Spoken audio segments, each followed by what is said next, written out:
নমস্কাৰ আপোনালোক সকলোকে লাৰ্ণ ইট এছপিকে ইউটিউব চেনেলৰ স্বাগতম জনাইছোঁ। মই হৈছোঁ শিৱসাগৰ খনিকৰ।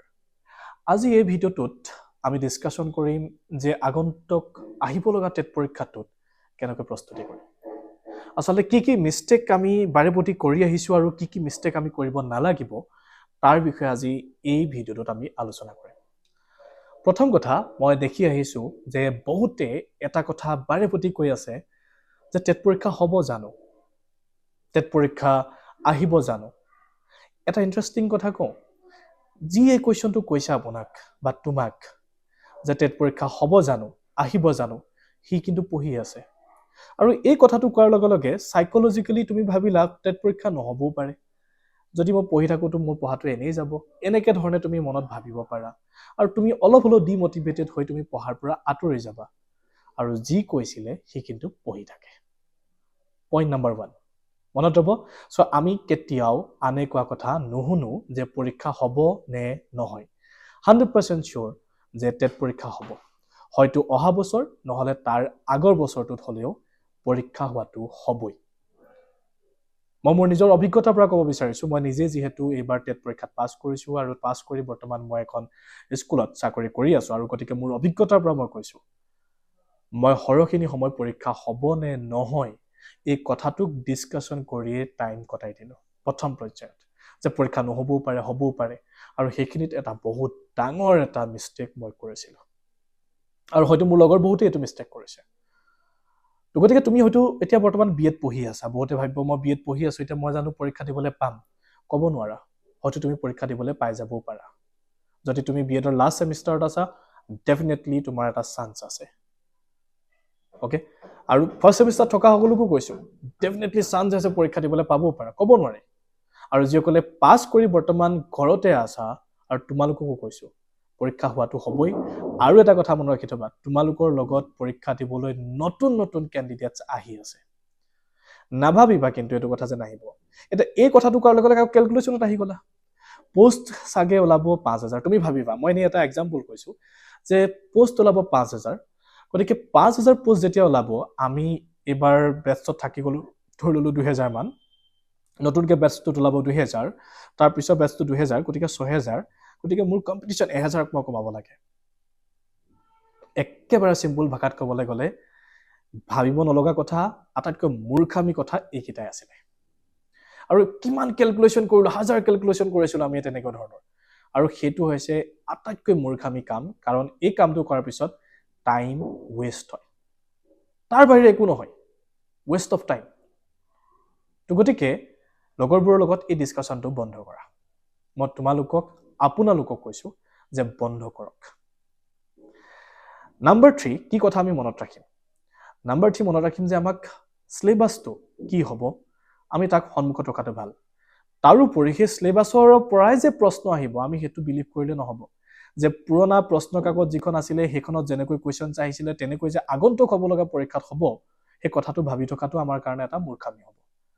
তো যি নহওক, আমি পঢ়ি থাকিব লাগিব। এতিয়া পঢ়ি থকাৰ কথাটো কোৱাৰ লগে লগে এটা কথা কৈ দিছোঁ শুনক, আমি এমাহতে বা এদিনতে বা এক সপ্তাহতে আমি পঢ়ি শেষ কৰিব নোৱাৰোঁ। That is not possible. এইটো শেষ কৰা সম্ভৱেই নহয়। কিন্তু আমি যদি ডেইলি পঢ়োঁ, ডেইলি 2 ঘণ্টা, নেক্সট দিনা 2 ঘণ্টা, নেক্সট দিনা 2 ঘণ্টা বা 3 ঘণ্টা 4 ঘণ্টা নিজৰ সুবিধা অনুসৰি যদি আমি পঢ়ি যাওঁ, পৰীক্ষাৰ কাৰণে, পৰীক্ষাৰ বাবে যদি আমি প্ৰস্তুতি কৰি যাওঁ, এই যে এদিনকৈ পঢ়ি গৈ আছোঁ, এই পঢ়ি গৈ থকাটোৱে আমাৰ 1 বছৰৰ পিছত বহুত বেছি সহায় কৰিব। এইটোকে কোৱা হয় কনচিষ্টেঞ্চি মেইনটেইন কৰা, ডিচিপ্লিন মেইনটেইন কৰা, নিজৰ হেবিটটোক মেইনটেইন কৰা। আৰু এইকেইটা কাম যদি আমি কমপ্লিটলি কৰিব পাৰোঁ, দেন 95% চান্স আছে যে আমি এক্সামত পাছ কৰিম। 95% মই কিয় ক'লোঁ? 5%টো হ'ল ষ্ট্ৰেটেজি। কেৱল পঢ়িছোঁ বুলি এটা কথা চোৱা, মই তোমালোকক কৈ দিছোঁ। আগতে আমি এটা কাম কৰিছিলোঁ, যেতিয়া নেকি মা দেউতাসকলে কয় যে কিতাপ পঢ়, এছাৰি এটা লগত লৈ থাকে, আমি পঢ়িছিলোঁ তেওঁলোকক দেখুৱাবৰ কাৰণে যে আমি কিতাপ পঢ়িছোঁ, কিন্তু একচুৱেলি আমি পঢ়া নাছিলোঁ। কিছুমানে কি কৰিব, কিতাপখন ল'ব আৰু একদম চিঞৰি পঢ়িবলৈ আৰম্ভ কৰিব, কিন্তু একচুৱেলি সি পঢ়া নাই। তো গতিকে এইকেইটা মিষ্টেক আমি কৰিছিলোঁ। চ' মই আপোনালোকক ক'ব বিচাৰোঁ যে আনক দেখাবৰ কাৰণে নপঢ়িব। মোৰ লগৰ এজন আছিলে যি নেকি কেৱল পঢ়ি থাকে ডাঙৰ ডাঙৰ এক্সামৰ কাৰণে পঢ়ে, কিন্তু আজিলৈকে সি এটা এক্সামো পাছ কৰিব পৰা নাই। কিন্তু কি পঢ়ে সি একজেক্টলি? কুৱেশ্যনটো নিজক সোধাচোন, কি পঢ়ে? তো সি নপঢ়ে আচলতে। মই পিছত গম পালোঁ ছোৱালীক ইমপ্ৰেছ কৰিবৰ কাৰণে যে সি পঢ়ি আছে, ইমান ডাঙৰ এক্সামৰ কাৰণে মানে প্ৰস্তুতি কৰি আছে, সেইটো এটা ইমপ্ৰেশ্যন পায়। তো বহুতে এই কামটোৰ কাৰণে কৰে। গতিকে মই তোমালোকক কৈছোঁ সেইটো কাৰণে নকৰিবা যে তুমি পঢ়িছা তাৰ কাৰণে তোমাক ঘৰৰ মানুহে ক'ব ভাল ল'ৰা, তোমাৰ গাৰ্লফ্ৰেণ্ডে ক'ব পঢ়ি আছা চাকৰিৰ কাৰণে, তোমাৰ বয়ফ্ৰেণ্ডে ক'ব ৱাও পঢ়িছে দেই, তাৰ কাৰণে তুমি একদম পুৰা ভাল ল'ৰা, ভাল ছোৱালী সমাজৰ পৰা পাবা। তাৰ কাৰণে নকৰিবা। পঢ়িছা যদি নিজৰ কাৰণে পঢ়া আৰু নিজে মনৰ পৰা পঢ়া। মই কৈছোঁ কাৰণে পঢ়িব নালাগে যে SPK ছাৰে আজি ক'লে মটিভেট হৈ গ'লো, পুৰা গাত এনাৰ্জি আহি গ'ল আৰু মই আজিৰ পৰা পঢ়া আৰম্ভ কৰি দিম আৰু কোনোদিন মিছ নকৰোঁ। নহয়, তোমাৰ মনৰ পৰা এবাৰ নিজক কুৱেশ্যন সোধা, তোমাৰ কাৰণে চাকৰিটো কিমান গুৰুত্বপূৰ্ণ। প্ৰথম নিজক সোধা, কোনো নথকাতে অকলে ৰুমটোত অকলে থাকি নিজক নিজে সোধা, তোমাৰ কাৰণে চাকৰিটো কিমান গুৰুত্বপূৰ্ণ। যেতিয়া তুমি নিজক সুধিবা, সোধাৰ লগে লগে গম পাবা তোমাৰ কাৰণে কিমান গুৰুত্বপূৰ্ণ হয়। কি চাকৰি তুমি পাব পাৰা বা ল'ব পাৰা, তুমি প্ৰথমতে সেইটো ঠিক কৰা। তো ডেফিনেটলি টেট পৰীক্ষাৰ কথা আমি আলোচনা কৰি আছোঁ। যেতিয়া তুমি টেট পৰীক্ষাৰ কাৰণে প্ৰস্তুতি কৰি আছা, তুমি GT টেটৰ কাৰণেই তুমি এতিয়া নিজকে লক্ষ্য বান্ধি লৈছা, তো লক্ষ্যটো স্থিৰ হৈ গ'ল।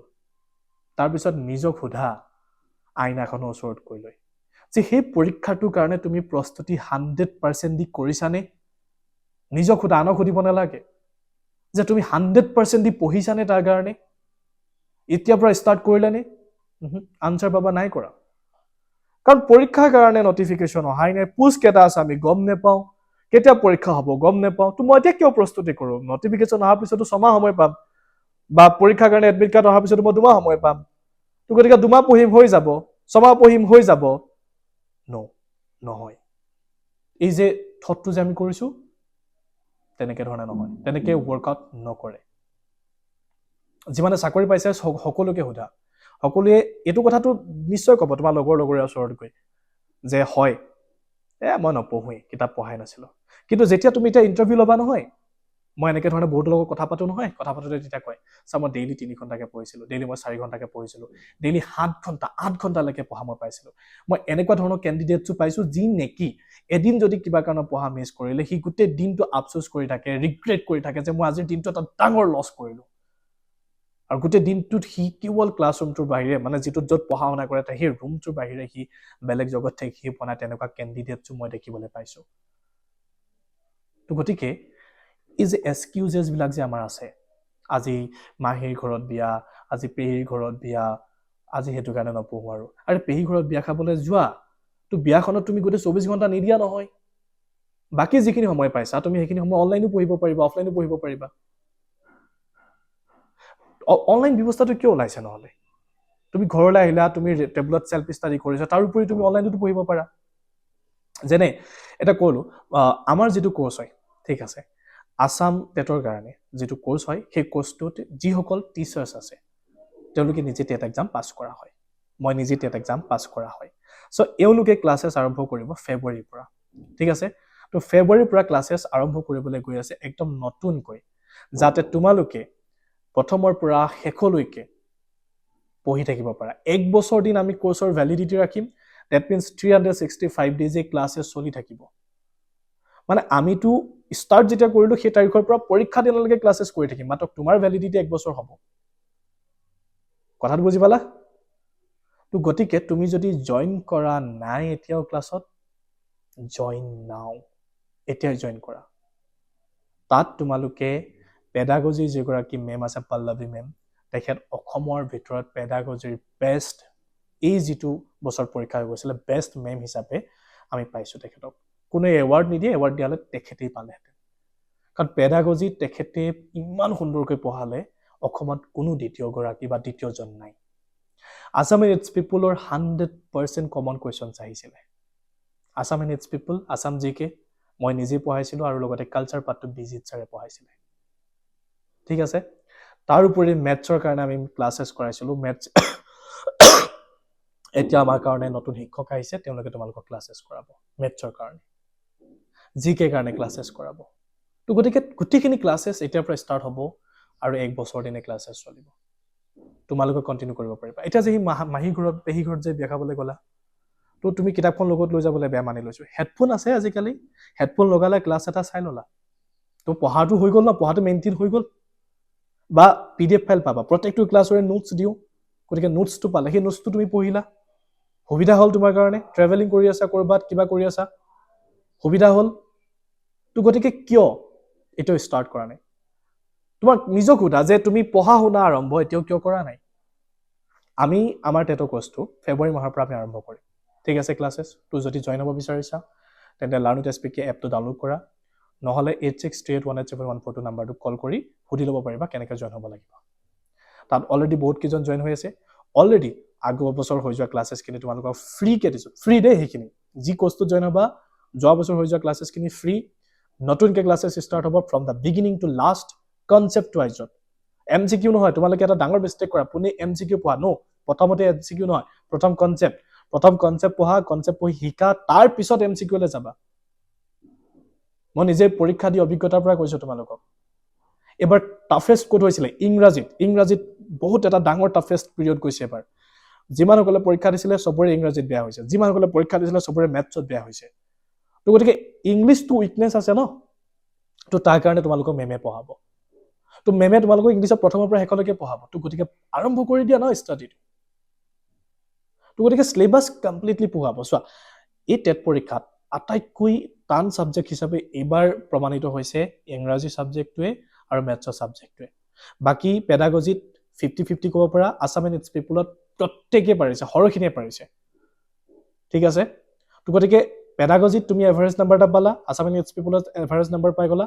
ইংৰাজীত যদি তুমি নাম্বাৰটো উঠাই দিব পাৰিলা তেন্তে তুমি ইজিলি পাছ কৰি গুচি যাবা। তো গতিকে ইংৰাজীত ফ'কাছ কৰি দিয়া, অলপ বেছিকৈ প্ৰেক্টিছ কৰি দিয়া। আৰু ডেইলি যদি আমি প্ৰেক্টিছ কৰি গৈ থাকোঁ, ডেইলি যদি আমি পঢ়ি গৈ থাকোঁ, তোমাক কোনে হৰুৱাব? মেটাৰ নকৰে 2 বছৰ পিছত এক্সাম হ'বনে, 3 বছৰ পিছত হ'বনে, 1 বছৰ পিছত এক্সাম হ'ব। যেতিয়াই হয় তেতিয়াই মই ল'ব লাগিব, সেইটোহে মেইন কথা। 2 বছৰ পিছতে হওক বা 3 বছৰ পিছতে হওক, হোৱাটোতো হ'ব, এইটো 100% চিয়ৰ নহয়। যেতিয়া হ'ব সেইবাৰ যাতে মোৰ অপৰচুনিটিটো হেৰাই নাযায়। বহুতে অপেক্ষা কৰি থাকিলে। চোৱা, মোৰ লগৰখিনি কি মিষ্টেক কৰিছিলে, বা মোৰ লগত থকা আৰু বহুতে যিসকলে চাকৰি এবাৰ নাপালে তেওঁলোকৰ মিষ্টেকখিনি কি আছিলে।